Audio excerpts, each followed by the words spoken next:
बड़ी खबर आ रही है। चुनाव आयोग का 9 पार्टियों को नोटिस। सांसद घनश्याम तिवारी की भारत वाहिनी पार्टी को नोटिस मिला है। पंजीकृत अमान्यता प्राप्त राजनीतिक दलों को नोटिस जारी किया गया है। 6 साल से ज्यादा समय नहीं जिन्होंने चुनाव लड़ा। चुनाव आयोग ने कुल 9 पार्टियों से 15 दिन के अंदर जवाब मांगा है। मुख्य निर्वाचन अधिकारी ने कारण बताओ नोटिस जारी किया। 9 राजनीतिक दलों को निष्क्रिय होने के कारण नोटिस जारी किया गया है। राजस्थान जनता पार्टी इसमें शामिल है। राष्ट्रीय जनसागर पार्टी को भी नोटिस है। खुशहाल किसान पार्टी, भारतीय जन हितकारी पार्टी को भी नोटिस दिया गया है। नेशनल जनसत्ता पार्टी और नेशनलिस्ट पीपल्स फ्रंट को भी नोटिस जारी किया है। कुल मिलाकर ऐसी 9 पार्टियां हैं जिन्हें चुनाव आयोग की तरफ से कारण बताओ नोटिस जारी किया गया है। स्वच्छ भारत पार्टी इनमें से एक है। महाराणा क्रांति पार्टी को भी नोटिस जारी किया गया है। तो सांसद घनश्याम तिवारी भारत वाहिनी पार्टी से आते हैं, उनकी पार्टी को भी नोटिस जारी किया गया है। पंजीकृत अमान्यता प्राप्त राजनीतिक दलों को नोटिस जारी किया गया है। दरअसल इसे आप इस तरह से समझिए कि 6 साल से ज्यादा समय से चुनाव नहीं लड़ा गया और ऐसे में उन 9 पार्टियों को चुनाव आयोग ने 15 दिन से कारण बताओ नोटिस जारी करते हुए जवाब दाखिल करने के लिए कहा है। मुख्य निर्वाचन अधिकारी ने कारण बताओ नोटिस जारी किए। 9 राजनीतिक दलों को निष्क्रिय होने की वजह से कारण बताओ नोटिस जारी किए गए हैं। सुधीर शर्मा हमारे वरिष्ठ संवाददाता इस खबर पर ज्यादा जानकारी के साथ जुड़ गए हैं। सुधीर, इस खबर को किस तरह से देखा जाए, जरा एलोब्रेट कीजिए। देखिए, जिस तरह से निर्वाचन आयोग ने, जो मुख्य निर्वाचन अधिकारी है प्रदेश के लिहाज से वो सबसे बड़े पद पे करते हैं, उन्होंने पिछले 2019 से यानी पिछले 6 साल से जो राजनीतिक पार्टियां थी वो राजनीतिक पार्टियां किसी तरह की एक्टिविटी नहीं करी, किसी तरह का चुनाव नहीं लड़ी।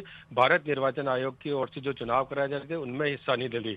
लिहाजा ऐसी पार्टियों को क्यों नहीं उनकी जो मान्यता है उसको खत्म कर दी जाए, उसको लेकर कारण बताओ नोटिस जारी किया जाए। ऐसी 9 राजनीतिक पार्टियां थी जिन्होंने 2019 से बाद से लेकर अब तक किसी भी तरह से चुनाव में हिस्सा नहीं लिया। क्योंकि जो राजनीतिक पार्टियां बनती है उनमें कई सारी चीजें जुड़ी हुई होती है, जिसमें इनकम टैक्स की भी बात आती है, जहां तक कि आयकर में वो छूट लेती है, चुनाव चिन्हों का लाभ लेती है, स्टार प्रचारकों के रूप में लाभ लेती है। अलग अलग राजनीतिक फायदे के काम होते हैं। लेकिन जब राजनीतिक पार्टी बना ली जाती है उसके बाद उसको चुनाव लड़ने की भी आवश्यकता होती है, उनको चुनाव लड़ने भी जरूरी होता है। लिहाजा ऐसी जो 9 राजनीतिक पार्टियां प्रदेश में बनी हुई थी उन्होंने 2019 से अब तक में कोई हिस्सा नहीं लिया था। लिहाजा इनको कारण बताओ नोटिस जारी किया है, जिसके अंदर पूछा गया है कि भारत निर्वाचन आयोग द्वारा आयोजित चुनाव में हिस्सा क्यों नहीं लिया गया और इसमें गतिविधियां क्यों बंद कर दी गई है पार्टी की, उससे संबंधित है।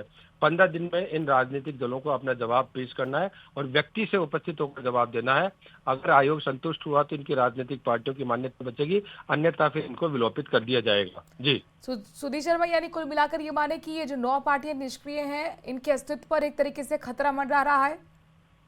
हाँ, निश्चित रूप से जिस तरह से हम बात कर रहे हैं और भारत वाहिनी पार्टी का यहाँ जिक्र किया जा रहा है, क्योंकि भारत वाहिनी पार्टी घनश्याम तिवारी ने अलग होकर बीजेपी से भारत वाहिनी पार्टी बनाई थी।